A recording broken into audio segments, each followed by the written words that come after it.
I'm Pete Fifield. I work at Families First with, and I also am a member of the Motivational Interviewing Network of Trainers, so I'm very familiar with motivational interviewing as a concept, as a philosophy, as a intervention, science, all that. So if you have any other questions. What we're going to do first is review ISPERT. So, Randy, ISPERT, right? Yes. As an acronym, in this case, it means Screen for Substance Use, Brief Intervention, and Referral for Treatment. In a very generic way, it's what we do all the time when we assess someone for something, and then we talk to them, and then if we don't have what they need, we refer to them. So it means both. In this case, we're specifically talking about substance. We're going to review MI principles, not getting too in depth. We're just going to review and this concept called elicit, provide, elicit, and it's a motivational interviewing spirit kind of approach without getting too much into the sort of like the practice of motivational interviewing. And then we're going to discuss some specific scenarios, hopefully for the providers and MAs. So, raise your hand if you're a provider. Okay. MA? Awesome. Do we have any nurses?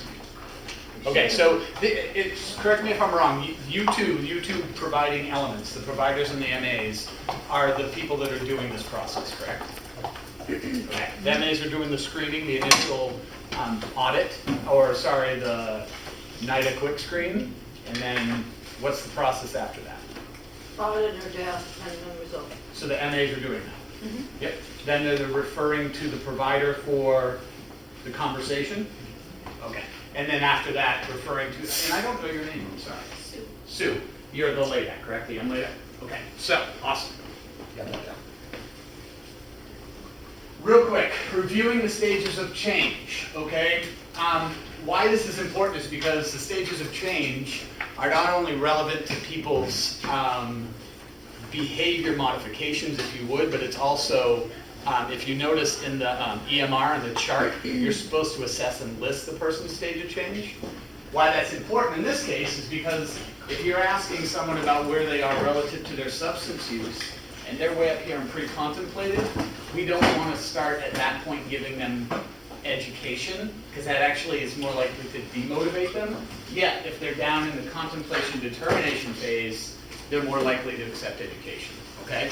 So pre-contemplation, and I'm definitely going to whiz over this, we've got 45 minutes, so if you have questions, raise your hand. Pre-contemplation is that phase where that individual could care less what you have to say. Whatever, I've got my own agenda really, and we all have our own agenda, but I really have my own agenda and I want to focus on this, not what you want to focus on. Contemplation is like, I've given it some thought. There's ambivalence, the whole on the fence concept, that's ambivalence. That's where people are typically in contemplation. Determination, which sometimes they call preparation, is, okay, I've decided that I'm going to take a step. I don't know how big that step is, but I'll take a little one or maybe a huge one, right? That's what that phase is. They're determined to make a change. And action is sort of, they're in this point of, visibly, they come in and they said, I've done this, right? I'm ready to do this, and I've even actually taken these steps. Relapse and maintenance, these two, and this isn't a great visual, but these two, go back and forth all the time. People can lapse, relapse, hit maintenance phase. They go through this cyclical motion their entire life. There's no such thing as sort of one maintenance phase throughout life, right? Even if it fluctuates slightly. They might be abstinent and not drink ever again, but they're still going to go through fluctuations of, I kind of want one or I don't want one, cravings, etc. So think of this as a constant process. Can I ask one question? Is that in regard to addiction and drug use, or is it in regard to behavioral changes in general? Everything. Yeah. Absolutely everything. We're never, if we are, we're most likely dead. Or we've had some sort of free problem. So, change. This is sort of important because this is going to set the stage for the rest of this discussion. The key predictor for change is not a specific behavior, right? It's not displaying, oh, I cut down 10 cigarettes from 20. That's not the key predictor for change. The key predictor for change is confidence and control. So if we can create an environment where the patient is like they feel confident and in control of their behavior, that predicts the positive change. not the I just dieted for a week, right? Because that's much more labile or like up and down than confidence and control. Okay, confidence and control is a trait. It's internal. A behavior can be very fleeting. Okay, so what we're trying to do is create an environment for the for the patients to feel confident and in control. All right, and that's what we're going to do this into the rest of this talk. So, motivational interviewing, that's what MI stands for. Meta-analysis, 72 randomized control trials of motivational interviewing.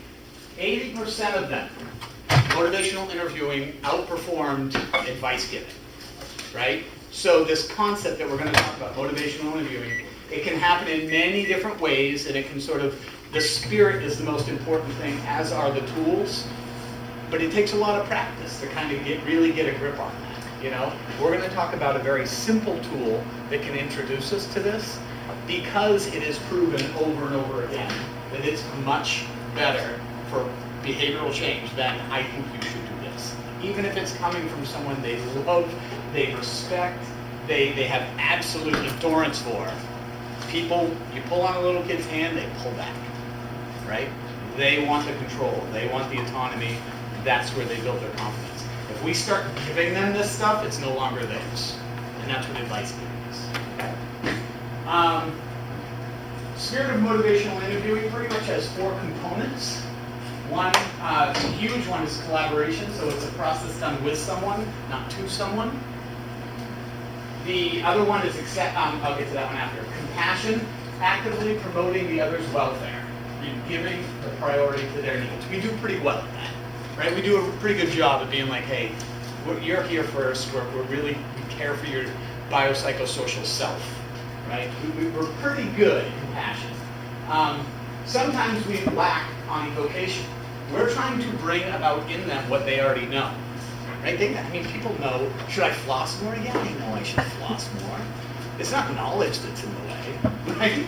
I know that if I floss, my teeth last longer. So it has nothing to do with knowledge.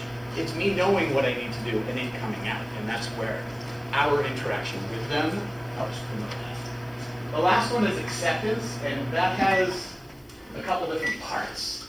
According to Rolnick and Miller, who's sort of the originators of motivational interviewing, acceptance is absolute worth, autonomy, accurate empathy, and affirmation. Key ones here are autonomy, right? If life is a bus, if health is a bus, they're driving. We're not. Right? They're at the wheel, and we're back here going, I think I know left turn, it might be good ahead, but if they go straight, they go straight, right? Accurate empathy. Accurate empathy is really important because we can easily fall into this trap of sympathy. They fall in a hole. Sympathy is we get in the hole with them. We're not much help in there. Accurate empathy is reflecting from up here going, wow, that hole's deep and wet. And kind of, you don't have, how can I help? Right? That's this accurate empathy. We tend to sort of get confused in those roles. Okay, but accurate empathy is important. And affirmation is simply reflecting back to them what they're doing well. You've made a lot of changes in the past month. That's a positive affirmation. You're reflecting on what they're doing well. Okay? One thing that we are going to focus on a lot is the idea of solution-focused instead of problem-solving. The brain, when we go into problem-solving mode, the brain kind of just dims a little bit and shifts sort of its focus onto another portion of the brain. When we ask about problem or solution finding, the brain lights up and it's like, yeah, I like that. I like that word. Simple word usage can change how the brain works, right? So we're going to try to focus more on solution finding than problem solving. Am I losing anyone? I'm going fast. I'm sorry. What time is it? We have to go fast. Where's my watch? 12:53. All right, cool. So, regarding ISPER, screen, brief intervention, referral for treatment. This is sort of, we're looking at the numbers here. As you can see, so 78% of the people that we screen that in the U.S., and I don't have the citing for this, I can find it. This came from the SAMHSA website. 78% of the people we're not even worried about here, right? 40% abstain, 38% drink one drink on New Year's and one on their birthday or something like that, right? Whatever the definition of low risk. So that's a huge portion of the population, our patient population, we don't have to worry about. This upper 5%, we don't really have to worry as much about either, because the intervention is typically, wow, that's, you know, we get to this point where it's like, I can't control this anymore, and then it's typically we refer out to a higher level of interaction, whether it's inpatient, intensive outpatient, or something. This 17% harmful and risky, and here though, that's the one we're going to be talking a little bit more about today, okay? Because that's what we call a brief intervention. They're in the office, they might binge drink, but they don't need a diagnosis for dependence. They might sort of, maybe they're just like consuming over what they consider the healthy limits, right? But they definitely don't meet criteria for dependence or anything like that. But a physician might be like, you know what, long term, that's not healthy for you. That's the population we're talking about, okay?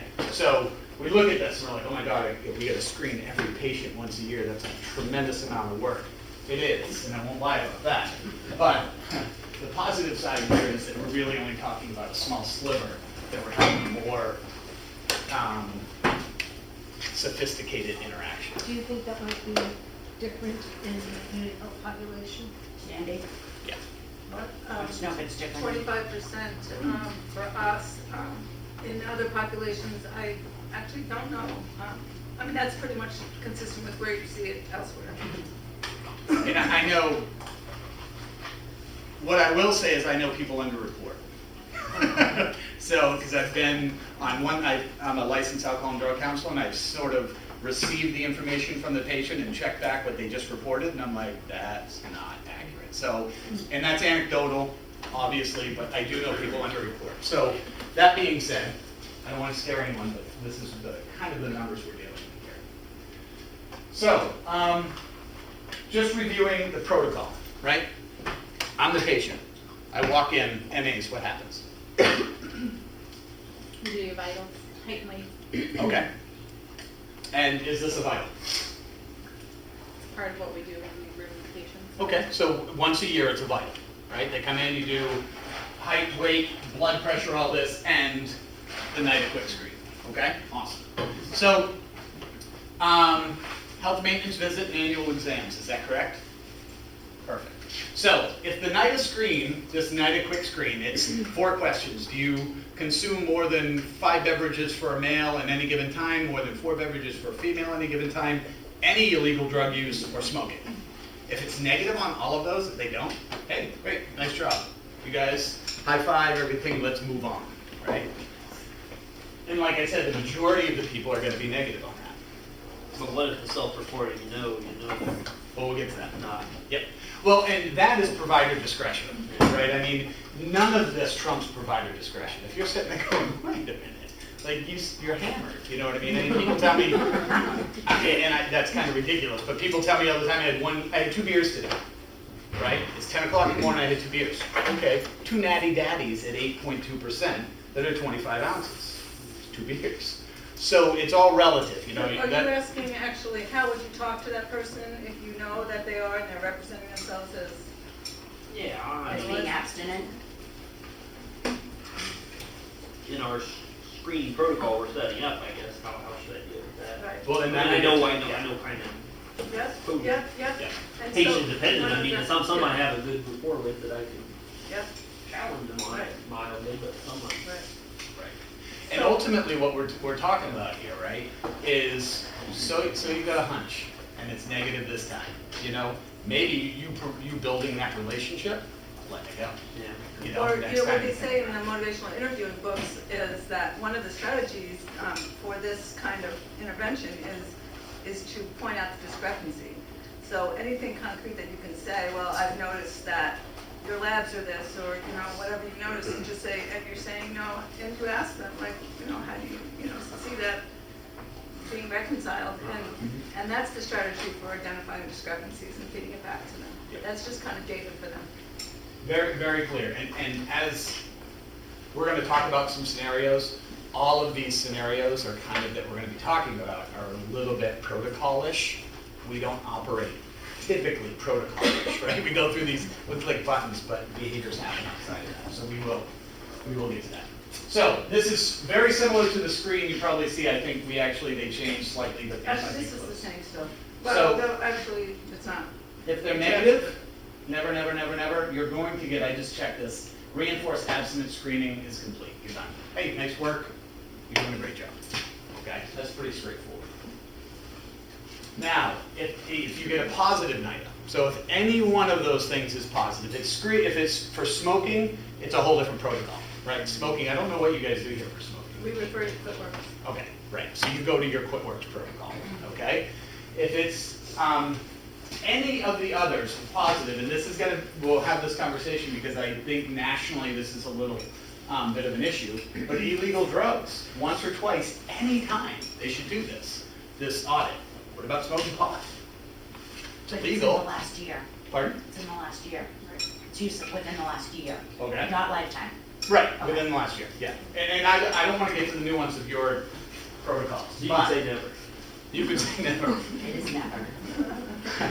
Marijuana is going to be one of those ones that sort of, Discrepancy. there's going to be probably a lot of conversation about, at least like, is it good, is it bad? But we'll get to that in the audit, because there's questions in the audit that sort of distill it, or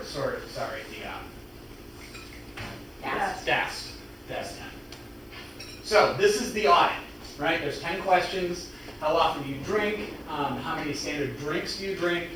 You go down through, you ask all 10 of these questions, and this is the MA's role, correct? All right. If it's 7 or below, it's a negative screen. And all of these are prompted. Like you'll see this blue light lettering in the bottom. So if you're like, oh God, 8, 7, what do I do? It'll tell you what to do, right? So it's a negative. It's negative because it's a 7 or below. Once again, they might have been positive on a NIDA, but because they're negative on the audit, it's once again, hey, great, you're doing great. This is, you can continue on. Has it been compared how accurate these responses are based on whether someone's asking the question or whether they're filling it out or reporting it privately? It seems like somebody would be a little more honest if they're not. If they have a little bit of anonymity. We're working on that. Yeah, We're we trying to asked- work on handhelds Yeah, I know. in the patient. I How do you know. know about that? You know, huh? You like that idea? Thank you, back me up then. I do know that, I think that would be one. It would be awesome. that for the most part, when they validate these massive studies like this, when they validate a survey, they're done on multiple different sort of delivery approaches. Instruments. So to this specifically, I can't speak towards, but that's a pretty good. Actually, I just read the Boston Children's Dr. Levy study for the teen expert tool that we're using in JAMA this summer. They compared written versus non-written, and there was no difference. Actually, for teens even. For teens. Yeah. Yeah, so there's no difference in that population.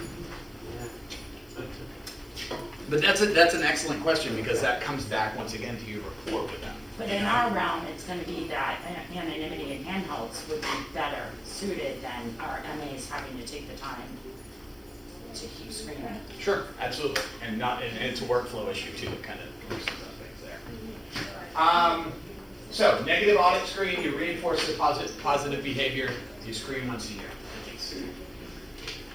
Now we're looking at the numbers again. Once again, we're looking at this very small sliver. But what if you have a positive audit? Okay, this is where it's going to get a little bit of an art. It's the art of communication. And I don't think the MAs at this point, you don't have to worry about any of this, right? You tally up the numbers, and you're like, well, it is what it is. The important part for the providers, however, I think you need to go, so you've got all the tabs at the top, you've got to go to ISPERT results, because that's going to sort of go down through this. Are they contemplative? Are they ready? Are they ready to work on a plan? What the numbers are, what the numbers mean. So you kind of have to go to that tab, and it's going to walk you through a lot of the steps. The positive audit means that they are at risk or high risk, or even dependence, depending on the number, of using alcohol in an unhealthy way. Okay? Whether it's the binge drinking, whether it's, alcohol use in general is now deemed 3 different ways. It's no longer dependence or abuse. It's alcohol use disorder, mild, moderate, and severe, right? So the severe and the moderate are the old dependence sort of criteria, and the mild are sort of the abuse criteria. You don't have to worry about any of that except for knowing that, they fall somewhere in there, right? And it's unhealthy for their body. So the doc comes in now, the nurse practitioner and provider comes in, and they say, what? What do you do? What's your name, I'm sorry? My name? Yeah, Alejandra. Alejandro. So you come in and you see this, and you see a positive audit, It's problematic. just a little. You're among contemporaries here. Okay. So it's positive for what? Positive for alcohol, yep. Or marijuana? Pardon? Well, it depends. I Okay. ask, what, I actually ask again, how much is he drinking or she drinking? And then I go from there. Okay. And I normally like to ask how long they've been drinking, how they started. Just tell me, why did you start drinking? Okay. So you're getting, you're getting a fairly decent feel for how they use the beverage. Can I ask what happens in your sort of? Like 5 minutes? I mean, that just. Yeah, that's all you get. Yeah, absolutely. Yeah, I usually am not asking a whole lot of background. I'm usually just kind of taking it from there and saying, okay, this shows that, alcohol might be a little past the normal limits that we think is safe. What are your thoughts about your alcohol drinking? Are you worried about it? Are you thinking that this is a problem or not? Yep. Going from there. Could I make one suggestion? Yeah. I An don't think I'm Just very good at an open-ended question. And we're going to get to that because that goes right to here, the solicit piece, right? And I'm not saying, if you can get more information, great, right? This is the brief intervention protocol that we're trying to trim every minute off that we can, and it just shortens it down a little bit. A simple question like, according to this, you're at risk. What are your thoughts? If we start asking yes or no questions, their mind once again narrows into how do I summarize this into one response. If we ask them an open-ended question, we get a lot more sort of fodder for the cannon. I know that sounds negative, but you know what I mean? We get a lot more out of that, and they don't have to problem solve as much as they can just project, which is what we want them to do. So you just say, hey, according to this, what are your thoughts? They might, if they're pre-contemplative, what are they going to tell you? They don't have not a to- problem for me. Yeah, it's not a problem for me. I hear it all the time. No problem. I'm sure you guys do too. And at that point, you might be able to point out the discrepancy, right? And it says, well, I've got, this thing here. It says, alcohol-induced liver damage or something. It's not a problem. What I see is that there's a medical issue, and we don't want to mock them. I don't mean to sound like that. But you point out the discrepancy in a very sort of relationship-building manner. If they're just like, I had someone tell me the other day, I don't care. What do I do then? Right? Do I tell, yes you do? They're telling me I don't care. So if you wish, you may continue that conversation on. But the point of the matter is that if we're giving them autonomy, right? They're driving the bus, they have the right not to care. It's hard for us to sit with that, but they have that right.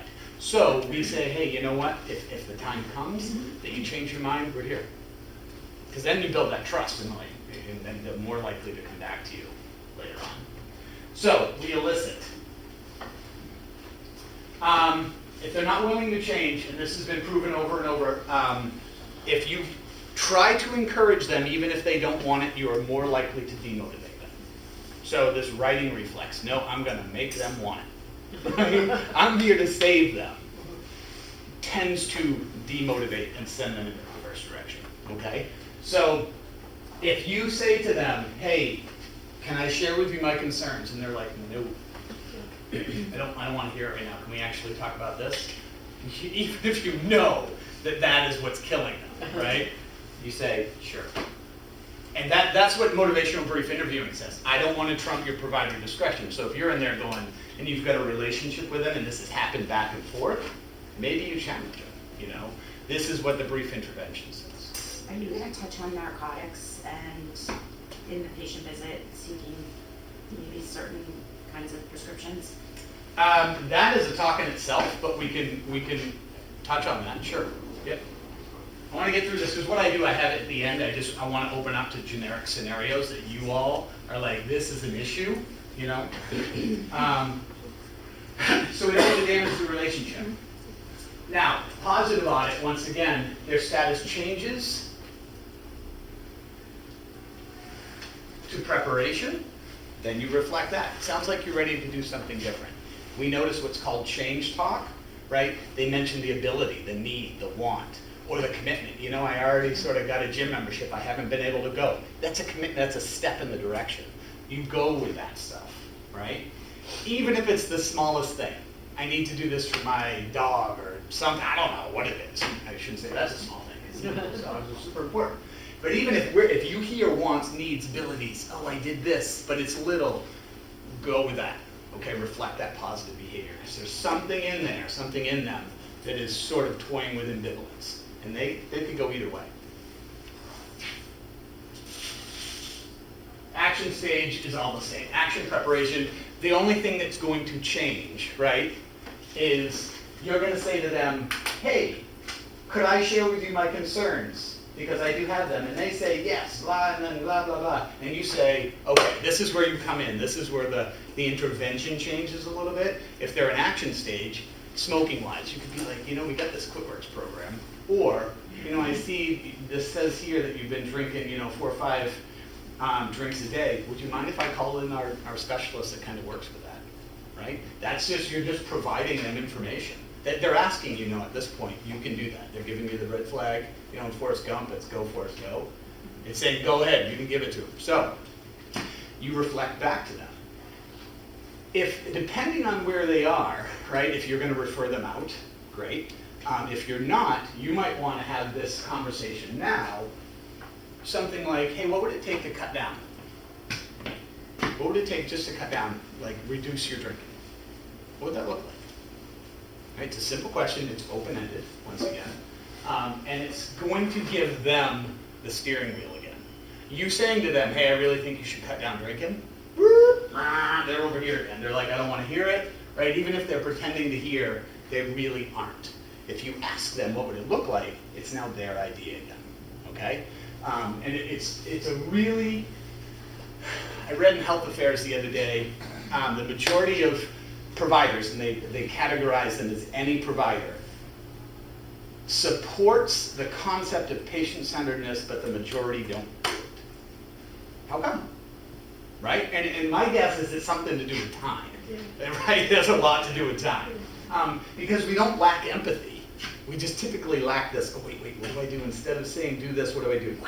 So we just kind of take this new tool, open-ended question, reflection, and we use that instead of the more directive stuff. And the results are phenomenal, typically in terms of change behavior. So, one of the best things you could do for your health is cut back or even quit drinking altogether. You're just providing them your professional input. At what point does that come in after? The providing part. After you already ask them what do they think about their drinking. And no matter Or what. drugging, in this case. So you have to say that if they're saying, no, I'm all right with that. Sounds like you don't have a problem. So you wouldn't say that one of the best. Well, no. I mean, if This is for action. this is for action. Right, okay. Yep. And this is tough because we're talking about a bunch of different things here. We're talking about brief intervention, motivational interviewing, and the ISPER protocol all in a half an hour, and they're like 3 days of training all in one. So, That's the good one, if, right? so yeah, after you share the advice, tell me how you think how you could make a change. You just said that quitting drinking could be one of the best things you could do. How could you pull that off? And this is where you get more information. You understand that, oh my God, I really want to, but their son or daughter is at home and they're an alcoholic, and every time they do better, they get triggered. But all this endless scenarios, right? Endless scenarios. We can't even begin to assume what's happening. So what we have to do is sort of work with them in their individual story. This is sort of someone for a little bit more advanced, right? And I'm not going through the numbers. What we're not doing here is your EMR template's going to tell you all this stuff. If you have someone that sort of might benefit from a referral to an intensive outpatient program, you just say, hey, during that provide portion, it seems like you might benefit from doing a program or going to AA or something like that, something a little more structured. What are your thoughts on that? you know? Or you could even, I've got an expert in-house right here, they can meet you right now, would you like to meet them? You know, it's the good thing about having a LADAT on site is because readiness is this ever-changing thing.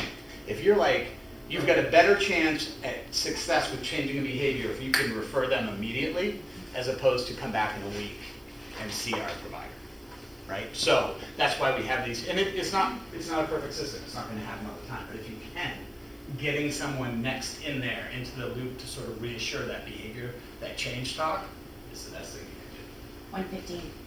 115. Okay, so just reflecting on this again. You elicit, you ask for them, then you listen to them.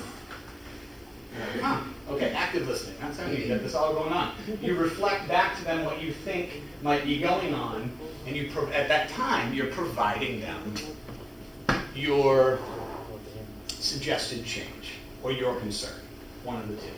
Then you elicit again. What do you think? How do you think that might happen? And you listen again. And this conversation goes on and on and on, right? It might be nice and clean and tidy and end right there.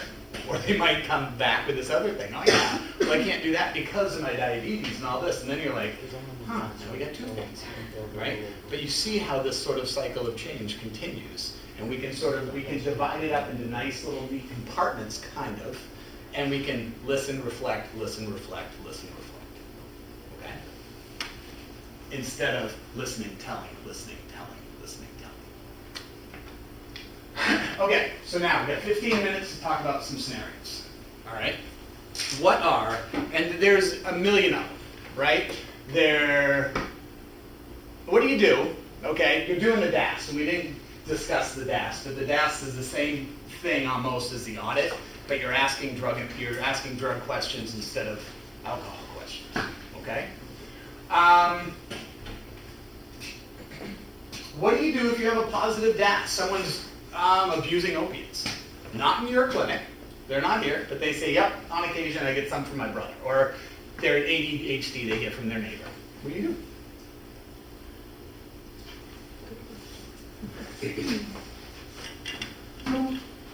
Anyone?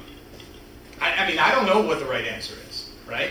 Except for, I do know that they know what the right answer is, okay? So you go down through the DAS, and marijuana, for example, like, oh goodness, I wish we had the DAS up here, because, do I have it?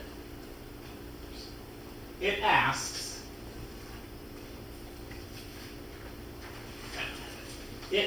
a series of questions about how the marijuana is impacting your life, right? And even if you use opiates, some people, I had this person come in the other day and they said, I started taking opiates and I felt alive for the first time ever, right? Alive for the first time ever. And they're 3 weeks into it. I guess physiologically they're addicted at 2 weeks, right? So say you meet them at a week and a half, and they're like, this is the best thing ever, right? Why would it not be? This makes my brain like, oh, this is awesome. So you're going to ask them these questions, and they're going to be like, there's no problem. Are you crazy? This is the best thing ever. But you're sitting here going, this is the worst thing ever, because you can see where they're going, but you're not in their brain. So what do you do? Under this ask, elicit, provide, elicit model, what do you do? Anyone? Ask them if they know how that's harming them. Okay. You're eliciting. So tell me a little bit about your drug use. Could do that, right? You could say, so tell me a little bit about what this means to you, right? Because if you say, do you know how this is hurting you? They're going to be like, no, it's not hurting me at all, right? So you really kind of want to hone in on the solution, not the problem. All right? So in this case, right, I'd be like, this is what I probably would say a version of. These are like highly risky addictive drugs and illegal. It's made you feel alive, right? So then you're going to this it makes you feel alive thing. So because that's really what they're talking about, right? If there was another like legal thing that could make them feel alive, they'd choose that most likely, right? But they're like, no, this thing works for me. So we're focusing in on the solution. So you ask them, so tell me a little bit about that. And they're like, oh, and I did this and I did that. And then you can reflect on, it doesn't worry you that these are illegal, does it?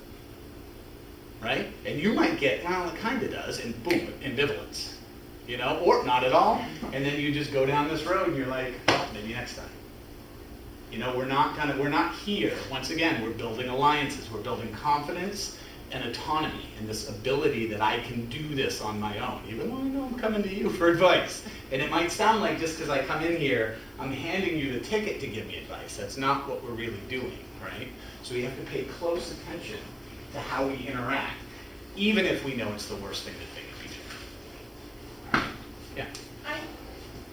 I kind of agree with you with some, but when you said I took the medication for my brother, that would never happen here. I mean, they would not display that. The only time they will display that is because they want to change. They know they have a problem. Perfect. So for me, for them to say, I just, looking back in my history as you're talking, I don't think everybody, say honest things Very unless they true, want to yep. change. So if Okay. you waiting for that honestly to be there, I don't know if it's there. No, and that scenario I just pulled out of my, shirt. So if you're saying that the majority of the people that you're hearing are like, once you hear that they're being honest, that means change, boom, jump on that, Yes. right? That's that change talk that we're now going to go, you really want to do something different. This might work for you, and you want to do something different, right? Because part of it does. I mean, part of it's the best thing that they ever had. I also think once you ask them, what are the benefits for this, and you validate that, they are more apt to be honest, because you kind of said, what does this do for you? And they say, it helps me relax. Or like to this morning where somebody said, it just, makes me forget about things. I say, okay, I can totally get that.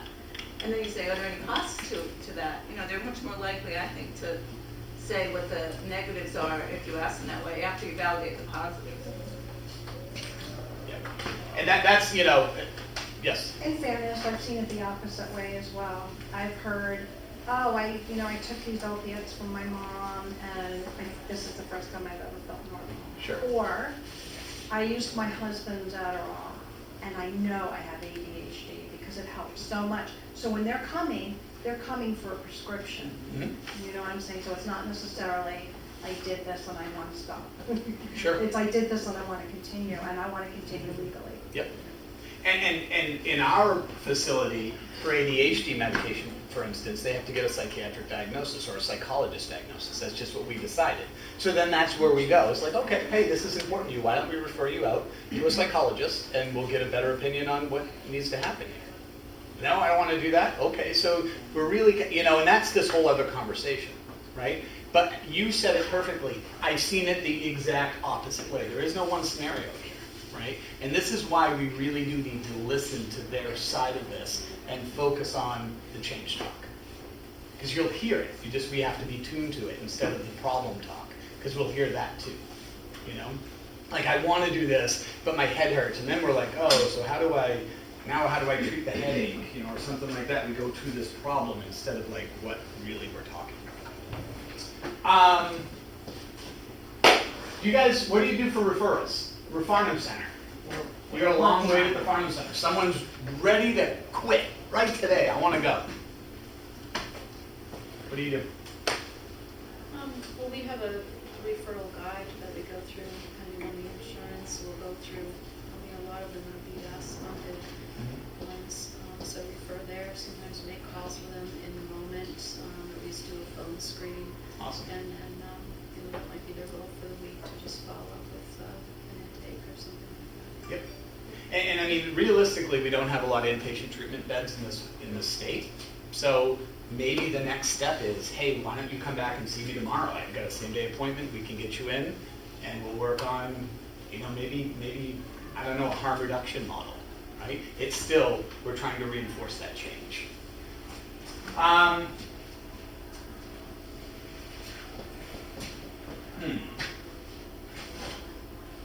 Detox. Well, you don't really need to do opiate detox, because no one does it in our county at least. Does anyone do opiate detox in Stratford County? There are no detoxes left. Right, okay. So, Social detox. there's a social There's detox. no, right, there's no Yeah. formalized detox facility.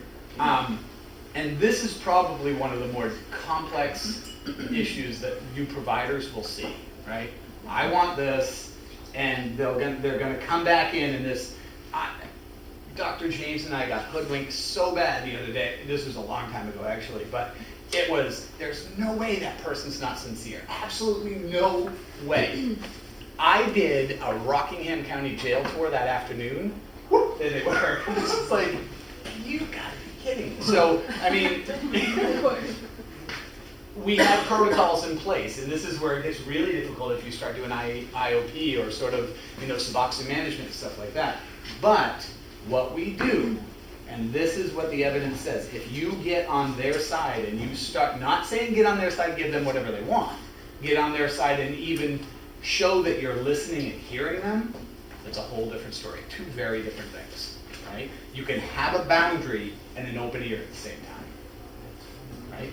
I understand, we just did this the other day. This woman came in and she had her brace on and everything, and she's like, I need this, and it was an opiate. And it was like, I understand you feel like you need this. She even tried to call back and get a different provider, right? We can have a boundary and still be empathic in an open ear, right? And that's what this sort of illicit provide illicit model is. I'm hearing what you're saying. This is my concern. Well, I'll hear you again. This is my concern. This is what I might think. This is what I think might help.